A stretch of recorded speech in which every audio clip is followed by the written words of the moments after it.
Hola, vamos a continuar con el tema de la segunda sofística, cerrando lo que es la constitución general de esta como género literario, para después adentrarnos en sus principales representantes.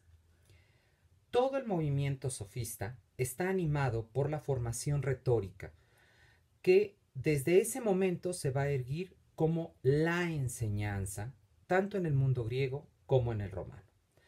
Se impone un método que es la mímesis, la imitación de los grandes autores. Se redactarán las obras imitando las piezas de los oradores del pasado. La enseñanza se basará en una serie de ejercicios preparatorios, progymnásmata en griego, y alcanzará su momento más completo con la confección de un ensayo. Los alumnos tendrán, pues, como culmen de su educación, realizar este ensayo, que en griego es meleté, donde el estudiante demostrará que es capaz de elaborar una obra en la que pruebe reconocer el pasado, conocerlo, y donde enfrentará a personajes de la época clásica con circunstancias históricas concretas. Así surgen dos estilos, según señala Norden: el de los arcaizantes libres, que no pretenden una imitación servil de los modelos. Personajes como Luciano, Arriano o Dion Casio entrarían en este rubro, el propio Plutarco. Y estarían también los estrictos severos, que solo se atenían al atestiguado por los antiguos, y en este caso estarían Arístides, Libanio o Temistio. Las formas predominantes de la segunda sofística eran la declamación elaborada y preparada y la declamación improvisada, aunque en un sentido muy relativo esto de la improvisación, porque todas se escribían y se redactaban antes. Igualmente, cada una tenía su público. La primera estaría dirigida a los entendidos, en tanto que la segunda al público en general, para el cual consistía la oratoria en un espectáculo más interesante que las obras mímicas y las pantomimas, que, como vimos, ya habían suplido al teatro con una escenificación más sesuda, más interesante. Numerosas anécdotas dan cuenta del delirio que suscitaba estas exhibiciones, e igualmente sabemos de numerosos subgéneros de lo que es propiamente una oratoria epidíctica. Tales serían el discurso real, el encomio, el discurso exhortativo, el discurso fúnebre o el discurso sobre el amor. Todos estaban regidos por esquemas rigurosos en la distribución de las partes del discurso y sus argumentos, como ya los muchachos o los estudiantes habían practicado a lo largo de todos los ejercicios de progymnásmata. Para que entiendan un poco más cómo es que un discurso se puede volver popular y ser incluso el remedio del espectáculo de mimos o de pantomimas, vamos a notar uno de estos discursos paradojales, donde el punto es utilizar una depurada técnica oratoria, pero para tratar un tema fatuo, simplón. Y vamos a ejemplificar con un pequeño fragmento, bueno, ni tan pequeño fragmento de Luciano de Samosata, de su obra El encomio a la mosca. Entonces, como pueden ver, es un encomio, sería un discurso que busca alabar a un personaje, y él lo utiliza para alabar a un insecto. Entonces ahí es donde está el sentido de paradoja. La traducción es de Rafael Ramírez Torres y dice: no es la mosca la más pequeña de las volátiles si se le compara con los mosquitos de diversos géneros y otros insectos menores aún. Sin embargo, tanto dista de estos cuanto a ella la sobrepuja y deja atrás la abeja. Alada es, pero no del mismo modo que las otras volátiles, porque no tiene el cuerpo todo revestido de plumas a la manera de los cabellos, ni tiene plumas más largas en las alas, sino que tiene estas formadas a la manera de las langostas, de las cigarras y de las abejas, por unas membranas tanto más delicadas que las alas de las otras volátiles. Cuanto es el vestido índico, más leve y delicado que el heleno. Tiene además floridos colores, a la manera de los pavos reales, como le advertirá quien con cuidado la examine en los momentos en que extiende sus alas al sol e intenta volar. Podemos también hacer mención de su exquisita cautela para escapar de su adversario que le tiende acechanzas, y es la araña.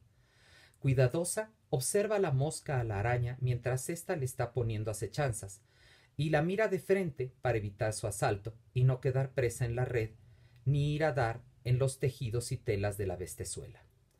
No necesitamos hablar de su fortaleza, puesto que ya el elocuentísimo Homero, poeta grandilocuente, cuando quiso alabar al más excelente de los héroes, no comparó su fuerza a la del león, o del leopardo, o del jabalí, sino a la de la mosca, y sus empeños intrépidos y perseverantes embates. Porque no afirma que la mosca tenga audacia sin fortaleza.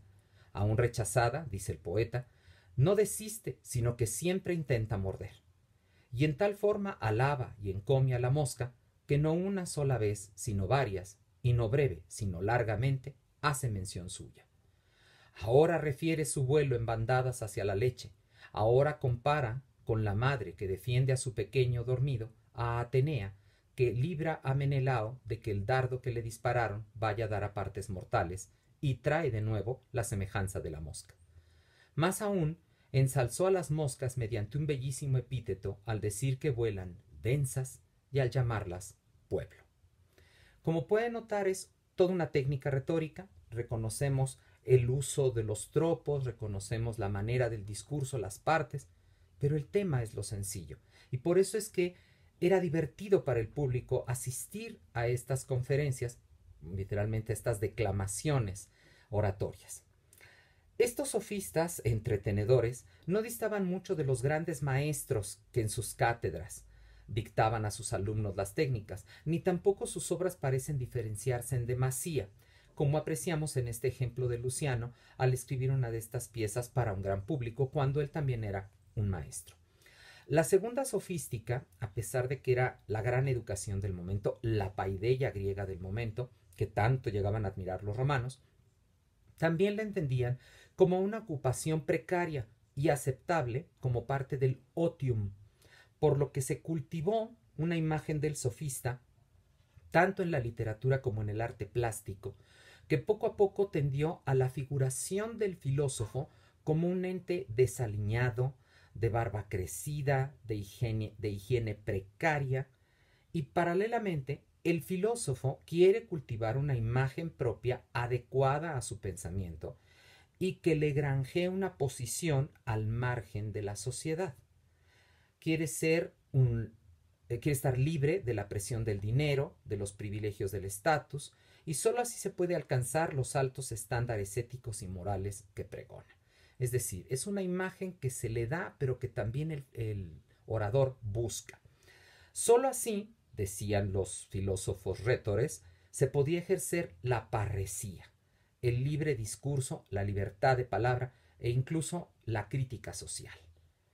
Es paradoja su presencia en cuanto a su arte, es decir, que un tipo desaliñado, sucio, me venga a decir cómo debo vivir la vida, no resultaría muy lógico. Bueno, vamos a empezar a ver a los diferentes sofistas del momento, a los principales representantes de la sofista, y hoy visitaremos la persona de Dion de Prusa. Un buen ejemplo de un discurso paradojal, como el que hemos referido antes, es una pieza de este primer representante de la segunda sofística, Dion. Se titulaba Elogio de la cabellera y nos fue conservado por un admirador suyo, Sinesio de Cirene, quien nos aclara que se trata de una pieza sencilla, breve, pero con un gusto verdaderamente brillante, y que de hecho inspiró a Sinesio para componer él un elogio a la calvicie. Lo cierto es que Dion no fue tan solo un orador de renombre, fue un ávido compositor de discursos y también un sofista de su tiempo, un filósofo con un nuevo estilo, que gustaba del sentido común y del razonamiento como guía, siempre, y como lo hizo también Plutarco, con una tendencia a la didáctica. Dion quiere enseñar, la enseñanza del bien práctico para hombres y comunidades. por lo que se une al queronense con el título de primero o de los primeros moralistas en Grecia. A pesar de ello, Dion se le conoce más como orador, precisamente porque se desarrolla en un tiempo en que las audiencias se preocupaban más por la estructura del estilo que por la profundidad de los argumentos. Pero nuestro autor supo sacar ventaja de ello para adoctrinar imperceptiblemente, siendo quizá el mejor método de enseñanza, que el alumno no se entere que está aprendiendo. Y quizá por ello es que Filóstrato tuvo a bien llamarlo cuerno de Almaltea, es decir, cuerno de la abundancia. Dion nació en Prusa, cerca de Vitina, no lejos de la costa asiática de la Propóntide, en el año 40. Su padre fue Pasícrates y debió pertenecer a una familia acomodada, pues obtuvo la ciudadanía romana en tiempos de Nerva, tomando el cognomen de Cosellano por su patrón. Focio afirma que fue sofista y filósofo de profesión. Sofistes decai filósofos. Durante su juventud escribió contra el filósofo Musonio Rufo, quien sería maestro del famoso Epicteto, que veremos más adelante, pero fue precisamente la influencia de este durante su estadía en Roma quien le ganaría para el estoicismo y para la filosofía. Es decir, Dion fue primero un orador y después le entró a la filosofía. De su figura, de su carácter y su amor propio da cuenta una referencia de Focio. Y cito, las traducciones de ahora en más serán de Gonzalo del Cerro, a menos de que yo señale lo contrario. Cuentan que aspiraba a tan alto grado de dignidad en su porte que frecuentemente se presentaba en público revestido con una piel de león. Emitía una voz tranquila y reposada. Su paso era lento, pero no descuidado, y sus demás movimientos no eran discordantes. Era enjuto y pequeño de cuerpo. Como vimos, no era fácil que un sofista fuera un filósofo, pero, según cuenta Sinesio, en Dion se dio de manera espontánea, prácticamente por azar. El citado Sinesio nos reseña: la condición de estos, y se refiere a Dion y a sus supuestos maestros, Carneades y Eudoxo, cualquiera que sea la suposición que adoptes, es de filósofos, pero ejercida a la manera sofista, es decir, expresada brillante y hábilmente y con gran carga de gracia. De este modo, incluso de parte de los hombres a quienes encantaban en sus discursos con la belleza de las palabras, eran considerados dignos de la denominación de sofista. Es decir, según aclara Sinesio, tendríamos profundidad en sus obras, pero a la vez belleza en su discurso, que no se podía decir lo mismo de los filósofos. Por su parte, Aretas, que era arzobispo de Cesarea en Capadocia, afirmaba con respecto a las habilidades oratorias de Dion que en relación con la oratoria estaba mejor preparado que el resto de su generación para la improvisación, por lo que solía despertar mucho la envidia tanto como la admiración. Quizá por el ornato de su lengua, tan del gusto sofista, es que se le dio el apodo de boca de oro, Crisóstomo, y así también lo pueden encontrar, Dion Crisóstomo. Si bien también corría el rumor de que era un eufemismo porque en realidad tenía mal aliento. Berry sostiene que este epíteto le fue asignado tardíamente y más para distinguirlo del historiador Dion Casio que para cualquiera de las dos razones anteriores. En el año 82, cuando su patrón de entonces, que era Flavio Sabino, fue exiliado durante la racia que efectuó el cruel Domiciano, Dion lo fue también tanto de Roma como de Vitina y comenzó una vida errante que lo llevó a adherirse de hecho al cinismo estoico con un entusiasmo prácticamente misionero que mantuvo el resto de su vida. Para el tan citado Sinesio, la carrera de Dion puede dividirse en un periodo sofista preexilio y en uno filosófico post-exilio. Ello porque en su obra se reconocía el interés en la lengua al principio, o sea, muy del gusto sofista, y luego hay un deseo de filosofar sobre los asuntos, a pesar de sus prístinos ataques a la disciplina filosófica. Así, y hasta que Nerva fue entronizado y le concedieran la ciudadanía, como ya les dije, Dion vagó por el Imperio Oriental trabajando como un filósofo cínico, llegando incluso a la tierra de los getas y escribiendo una obra sobre ellos que por desgracia hemos perdido. Ya para tiempos del citado emperador, Dion regresó a Roma y fue una figura muy conocida y respetada, puesto que tanto Nerva como luego Trajano lo tenían en gran estima, e incluso, aun cuando lo más seguro es que la anécdota que les refiera sea falsa, porque las fechas de celebración no coinciden con las estancias de Dion en Roma, se dice que el emperador Trajano lo llevó en su carro triunfal y le dijo: Tismen legeis ucoida, filó de se José Mautón. Es decir, ¿de qué hablas? No sé, pero te amo como a mí mismo. Hasta su muerte, cerca del año 120, continuó con su actividad oratoria con una cátedra, fue bien recibido en su natal Prusa y de otras ciudades del este, merced siempre a sus discursos ético-filosóficos. Bueno. De la gran ópera de Dion, su producción extrasofística está prácticamente perdida, salvo 5 fragmentos exiguos de su historia de los getas que conserva el historiador Jordán del siglo V de nuestra era. En compensación a esta pérdida, poseemos un total de 80 discursos atribuidos a él, de los cuales 78 son o parecen auténticos, y los 2 restantes, que son el número 37 y el 64, parecen autoría de su discípulo Favorino de Arles, a quien veremos más adelante. En cuanto a la forma, en Dion predomina la diatriba, aunque también gusta del diálogo y de la epístola. En cuanto al contenido, predomina el gusto filosófico-moral, completado por el político-social y los discursos exhortativos.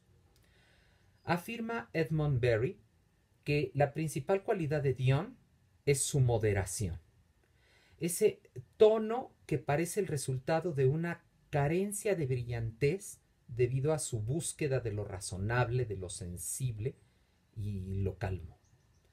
Que todo ello se aprecia, de hecho, en sus discursos, sobre todo en los de corte político.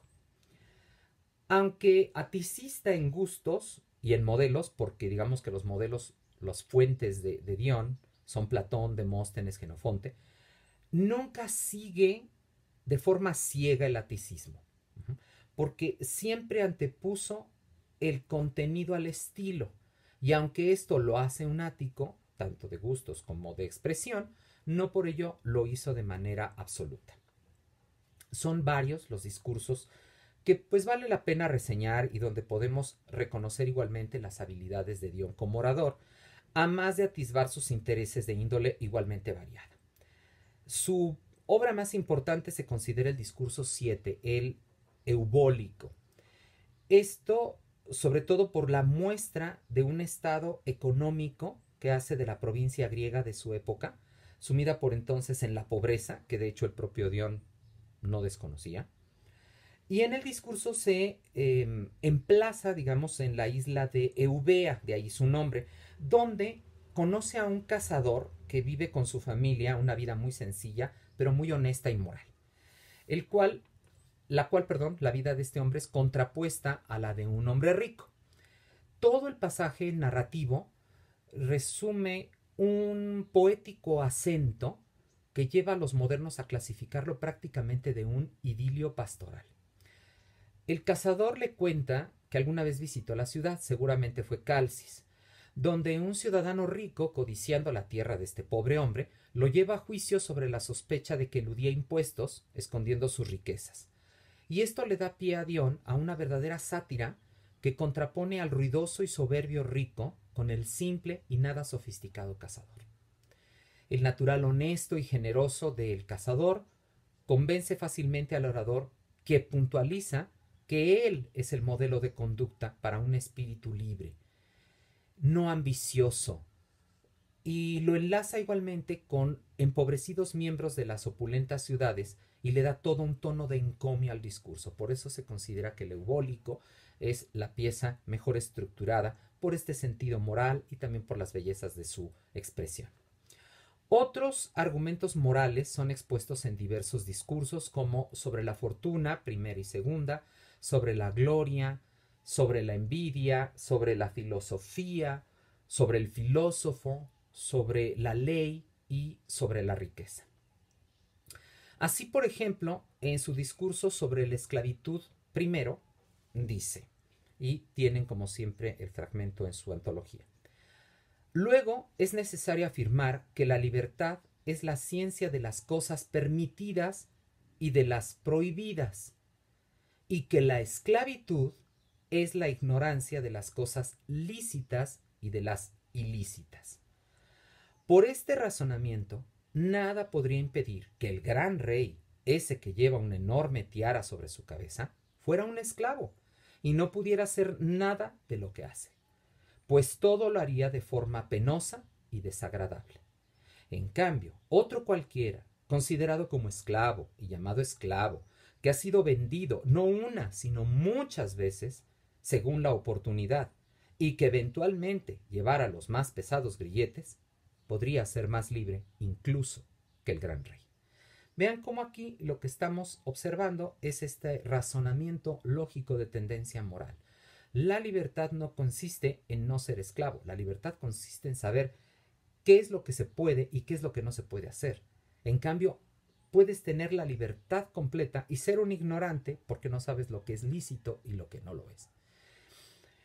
En algunos de estos discursos, como en el 6, en el 8, en el 9 y en el 10, se nota una veta cínica en Dion y por tanto sus años de destierro. Para este tipo de discursos adopta la forma de diálogo. Él funge como principal interlocutor.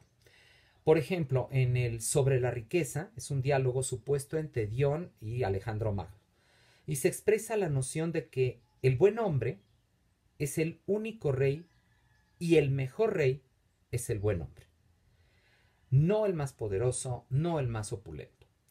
Sin duda hay algo de dolor personal luego de lo ocurrido con Domiciano, pero el orador tiene como principales requisitos para un monarca la bondad y la justicia, así como la reverencia a los dioses y el respeto por los hombres todos, y la amistad que los vincula, el humanismo.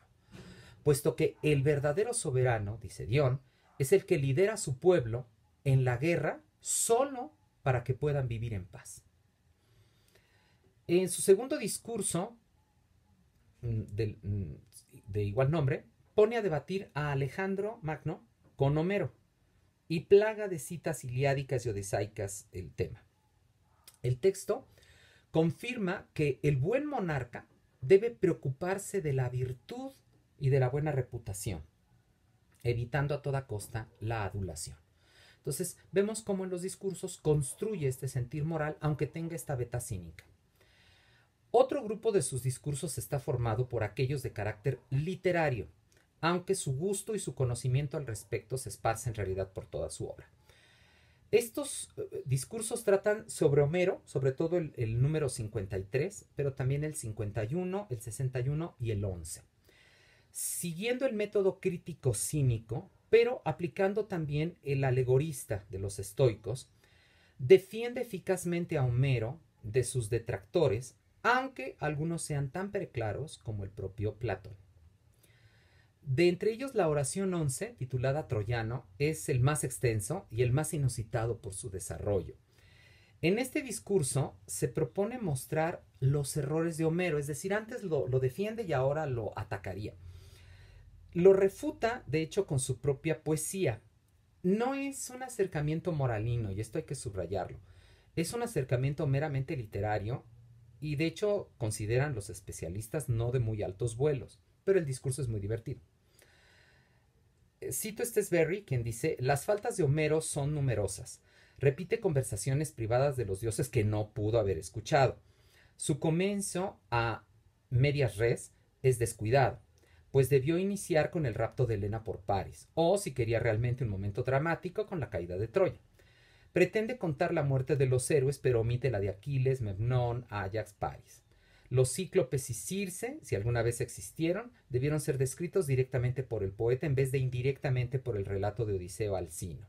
La ira de Aquiles es solo una pretensión y no el objetivo de la Ilíada. Estos serían como los errores que señala Dion. Y el orador revira, presentando entonces una serie lógica de eventos que debieron conformar la verdadera guerra troyana. Y serían: Helena se casó con Paris en Egipto con el beneplácito de los padres de ella, por lo que los troyanos no eran responsables de la guerra. Aquiles fue asesinado en la llanura y no Héctor, que era en verdad el héroe. Y junto a estos supuestos están las fantasías de un ejército oculto por un caballo de madera, una profetisa troyana que no hubiera sido desoída, como afirma Homero, y que la derrota de Agamenón, la pérdida de los griegos, fue consecuencia de que lo asesinara su esposa y luego ocupar el trono Egisto. Más bien parece película de Netflix, pero bueno. ¿Qué pretendía Dion con toda esta visión que era francamente ridícula y autocontradictoria? Porque primero lo defiende y luego lo ataca. Mucho se ha argumentado que el presente discurso es uno de los juegos paradojales de que Dion gustaba mucho, pero otros defienden la seriedad y dicen que es un trabajo de crítica literaria.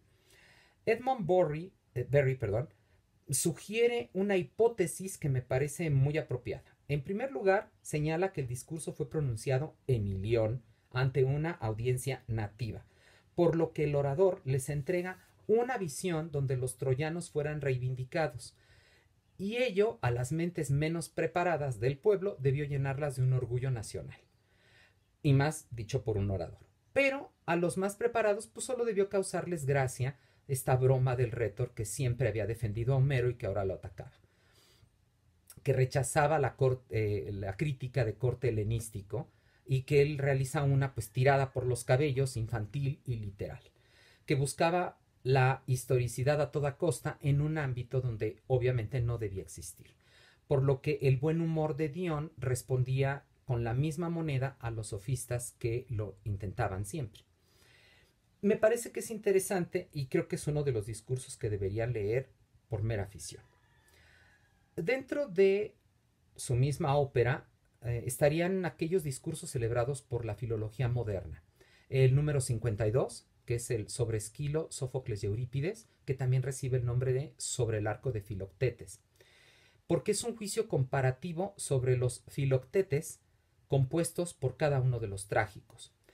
La comparación se centra en Esquilo y Eurípides, no tanto o no solo porque la pieza Sofoclea fuera la última cronológicamente hablando, sino porque en Eurípides había alusiones y polémicas de carácter racionalista y que Dion califica como ingenuidades, no las de Eurípides, sino las de Sófocles. Es decir, que comparando las obras de Esquilo y Eurípides con la de Sófocles, la que perdiera Sófocles, lo cual es de nuevo muy interesante porque regularmente desde la antigüedad Sófocles es el trágico. El argumento de Dion se basa en dos criterios: es el aristotélico y el genérico de la medianía de la obra sofoclea, y por supuesto el de la paideia retórica, que prefiere a un Eurípides por el provecho que tiene para la formación de los oradores. Recuerden que Eurípides tenía una formación sofista. En cuanto a los discursos de corte político-social que van del 31 al 35 de su ópera general, puede señalarse su vigor y la pintura que ofrece de la vida cívica de los tiempos desde Domiciano hasta Trajano.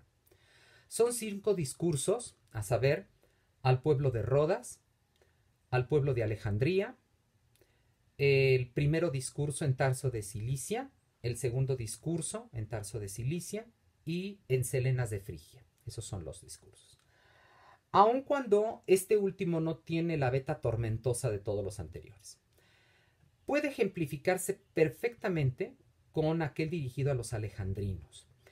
El tema general es la seriedad y la frivolidad que se denota en su contención y en su lenguaje abusivo, su tono burlón e irreverente para con los dioses, y señala a este pueblo su afición por los espectáculos que merecen sus aplausos ruidosos en vez de escuchar con atención a quien quiere ayudarlos a mejorar. Y a mí me llama la atención esto porque hoy en día estaríamos en algo muy parecido.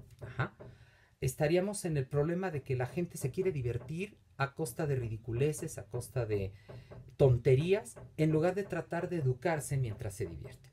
Dice así el discurso: pero vosotros no tenéis ni un coro así, ni un poeta, ni a nadie que os reprenda con benevolencia y os eche en cara las debilidades de vuestra ciudad.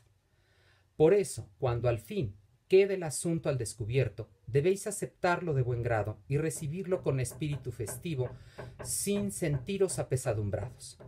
Y en caso de que os sintáis así, que os dé vergüenza de exclamar ¿cómo va a terminar? Y ¿cuándo llegará el prestidigitador? O tonterías y otras cosas parecidas. Los espectáculos, como ya he dicho, los tenéis siempre a vuestra disposición y no hay miedo de que os falten. Pero discursos de estos, mediante los cuales los hombres se sienten felices, se hacen mejores y más sensatos y aprenden a gobernar mejor sus ciudades, no los habéis oído muchas veces. Y no quiero decir que porque sois poco aficionados a escuchar. Algunos, pocos, han llegado a vosotros hablándoos con libertad de palabra, pero más bien insuficiente, y no como para llenar vuestros deseos de escuchar, ni para que os valga la vida, sino que después de decir una o dos frases y haberos vituperado más que instruido, se van de escape por miedo a que arméis entre tanto algún escándalo y los despachéis. Como pasa con los que en invierno se aventuran a salir al mar para una breve y corta navegación. Pero recibir a un hombre que hable con libertad, lisa y llanamente, y que no pretenda obrar ni por motivo de gloria ni por dinero, sino que esté dispuesto por benevolencia y para tutela de los demás, a ser motivo de burla, si preciso fuera, y a soportar la indisciplina de la muchedumbre, eso sí que no es nada fácil, sino más bien privilegio de una ciudad muy afortunada, y más en estos tiempos en que hay tanta escasez de hombres nobles, mientras que abundan los aduladores, los embaucadores y los sofistas. Podemos notar, fácilmente espero, que el interés que despierta hoy estos discursos proviene de la veta moral que maneja y que también es parte de su sentido filosófico, pero a la vez nos desilusiona que Dios no tenga la visión trascendente de la disciplina filosófica, puesto que su obra está inmersa en la cotidianidad de su momento y ello se debe a la prístina formación que tiene como rétor. Su moralidad es inmediata y práctica. Y a despecho de esta opinión, que es ante toda la de los expertos, encabezado por Edmund Berry, a mí me parece que eso es lo bueno de Dion, que allí se halla su valía. El principal objetivo de sus textos suele ser la homonoia, entendida como una armonía que se opone a la incomprensión y al abuso, por lo que no deja de tener, para mí, altura de miras. Si bien le gana invariablemente su temperamento exaltado, que tiene una encantadora y divertida veta burlona, sarcástica e incluso cáustica, muy apropiada para la sinceridad moral de la que habla. Es un riguroso aticista en el léxico, pero es libre en el estilo. Y por eso es que resulta moderno, vivo, eficaz. Todo lo enunciado hasta ahora nos corrobora por qué tuvo la fama que tuvo y por qué se conservó hasta nuestros días. Porque es un connotado autor que vale la pena reconocer y traer a nuestro mundo. Por eso los invito a que busquen la obra de Dion. Está en traducción española, así que podemos acceder a ella. Bueno, muy bien. Le dejaremos aquí y continuaremos con otros representantes en la siguiente entrega. Gracias.